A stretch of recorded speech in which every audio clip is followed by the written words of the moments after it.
But Monday's also important in the Conservative world because at 2:30, that's the deadline for getting your name in to be leader of the Conservative Party. So far, Robert Jenrick, Tom Tugendhat and James Cleverly have all entered the fray. We are also expecting to hear from Priti Patel, Kemi Badenoch and Suella Braverman, all as they I think there'll be a lot of stuff in the Sunday papers about that. Well, let's now speak with Greg Smith. Greg is the Conservative Member of Parliament for Mid Buckinghamshire and he is going to be supporting Priti Patel. Greg, welcome to the show. Good afternoon. So tell us, why are you supporting Priti Patel?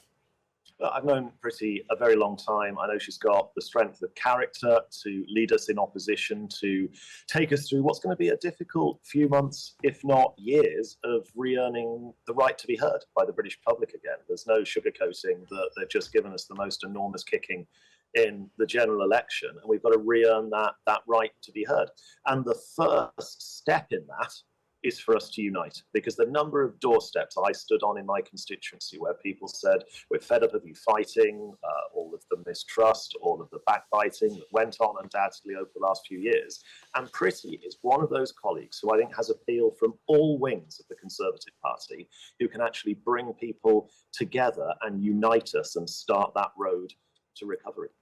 It's interesting. I did a TV thing with Jonathan Gullis, who lost his seat, and he said that he was coming out to back Priti Patel as well. And he made the point. He actually made a similar unity point to you. He said to me that he admired the way that she hadn't gone around slagging off lots of people, but she's obviously been, quietly getting herself ready. And Greg, one issue which the Conservative Party talked it up a lot, but it ended up being quite disastrous, was the Rwanda scheme. It's cost a lot of money, hasn't actually got the numbers down. Now, Priti Patel was the she was the sort of, handmaiden of that project. She's the one that signed that sort of deal. She was very much the architect of that scheme. Do you think that will do her damage in this contest?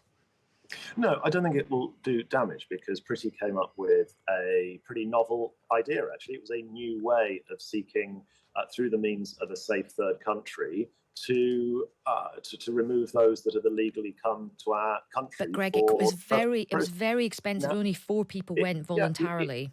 It was, and it was frustrating to me, because I ended up having to go through the voting lobbies on 3 separate bits of legislation, way after Priti had ceased to be Home Secretary, trying to ensure that we could get this scheme out of the courts and actually get it working. Now, that's academic now, because the new government have scrapped it. They've got rid of the only deterrent we put on the statute books towards those evil gangs in the English Channel that are abusing people for money to risk lives in the Channel.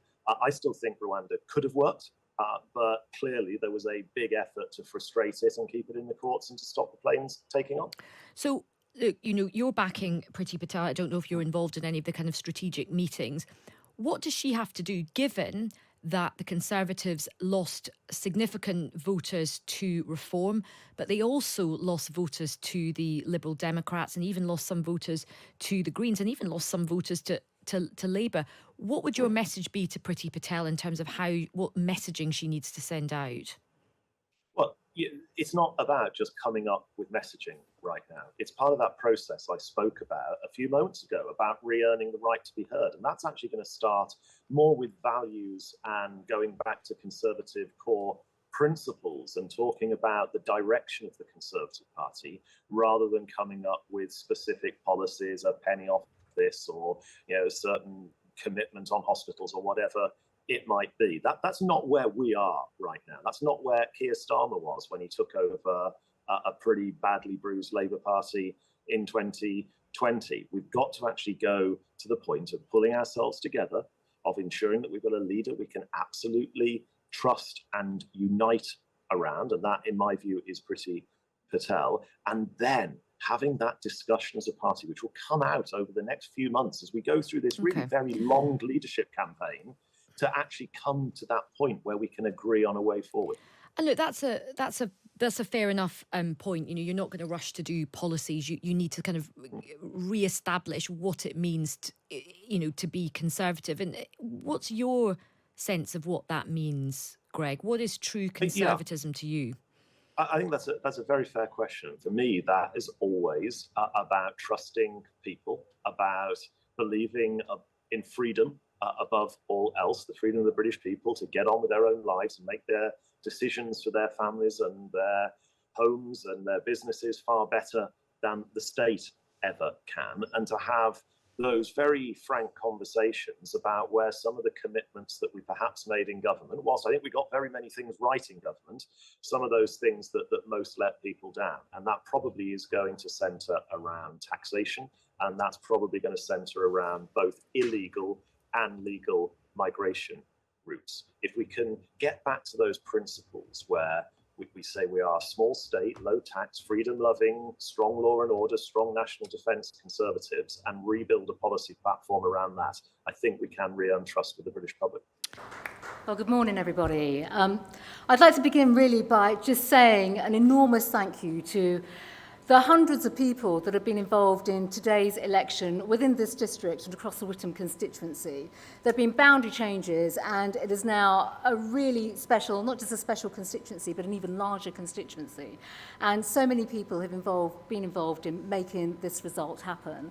I want to thank all officials, but also our fabulous police who've done so much to keep us safe throughout this entire campaign. And then, of course, my entire association, our members, our diligent hard workers, people that basically have been knocking on doors day in, day out. Without them, this election result would not be possible. And then, of course, I do want to thank all the candidates that stood in the Witham constituency for this general election. This has effectively been almost a festival of democracy, if I may say so. But we've had a good-natured campaign. And there is something very unique, actually, about this district, but also the constituency and the way in which we've all conducted ourselves in this campaign. And I do just wish to pay tribute to everyone for the way in which they've conducted themselves and the campaign. If I may just also just briefly reflect upon the fact that it is an absolute privilege to be re-elected to become the Member of Parliament for the Witham constituency. It is an incredible constituency. This part of Essex is so unique, it really is. Yes, it has its challenges. Yes, we all have worked hard to do good things, actually, for our local communities. But again, when we reflect upon the national result right now, there is a moment to just have a stocktake and a pause as to where we go and how we can actually almost double down and serve the community with even more gusto and rigour, but representation. So I just want to finally conclude my remarks by really thanking everybody for their support. Within the constituency, the electorate across Witham have put their trust and faith and confidence in me, and I can absolutely say that I will stand up to that, live up to that, and deliver for them. And I just would like to thank everybody that's made this election possible here locally. Thank you.